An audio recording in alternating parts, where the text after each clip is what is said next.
మరీ ఇంత బద్ధకమా? ఇంత బద్ధకం అస్సలు పనికిరాదు. ఎవరినో కాదండోయ్! నన్ను నేనే అనుకుంటున్నాననమాట. ఊరెళ్ళాము. అత్తయ్య ఫోను చేశారు. ఫోను చేస్తే ఊరెళ్ళా అనమాట. ఊరెళ్ళి వచ్చి ఇప్పటికి నేను 3 డేస్ పైన అయింది. కానీ వీడియో అనేది పెట్టలేదు. ఏంటో అలా అలా డిలే చేసేసాననమాట.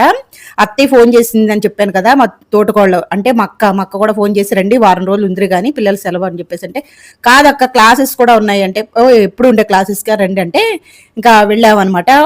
ఇంకొక పని కూడా ఉంది రాండమ్మా అంటే ఇంకా ఆ వారం కుదరదు, ఆ పనికి తర్వాత వారం వస్తామన్నాము. కానీ కాదు రండి తర్వాత వారం మళ్ళీ వద్దురు గారంటే ఇంకా వెళ్ళామన్నమాట. ఇంకా ఆ పని కూడా ఆ వారమే పడింది. ఈ అమ్మాయి ఎవరో కాదండి, మా అమ్మాయి, మా తోటికోడలు గారి అమ్మాయి. పిన్ని నాకు చీర కట్టు అని చెప్పేసి అంటే సరేలే కడతానన్నాను. ఆ చీర కూడా నాదే కట్టానండి. అసలు ఎంత బాగా సెట్ అయ్యిందో, పిన్ని భలే కట్టావు పిన్ని అన్న. నేను వన్ సైడ్ వేసుకో, స్టెప్ పెట్టుకుంటే కొంచెం పెద్దానిలాగా ఉంటావు, నేను స్టెప్ పెట్టుకుని నువ్వు స్టెప్ పెట్టుకుంటే అట్లాగా ఇలా కట్టుకో అని చెప్పేసి అన్నాను అనమాట. కట్టుకుంది. రా ఇద్దరం వీడియో దిగుదామంటే సిగ్గుపడుతుంది అనమాట. ఏందో కాన్వకేషన్ చేసుకుందాం పిన్ని అని చెప్పేసి అంది. ఇంక నుంచి ఇద్దరు కాన్వకేషన్ చేసుకుంటున్నాము. ఇంకా పని అన్నాం కదా, పనికి రెడీ అయ్యాం అనమాట ఇద్దరుని. మీరు రెడీ అవ్వండి, నేను అన్ని రెడీ చేస్తాననేమో అత్తయ్య అందనమాట. అదేంటి అన్నది నెక్స్ట్ వీడియోలో చెప్తాను. నా వీడియో కనుక నచ్చితే ఒక లైక్ వేసుకోండి, ఒక ఛానల్ మీద కన్నేసి ఉంచండి. వీడియో అనేది 1 by 1 వస్తూ ఉంటాయి. ఓకేనా?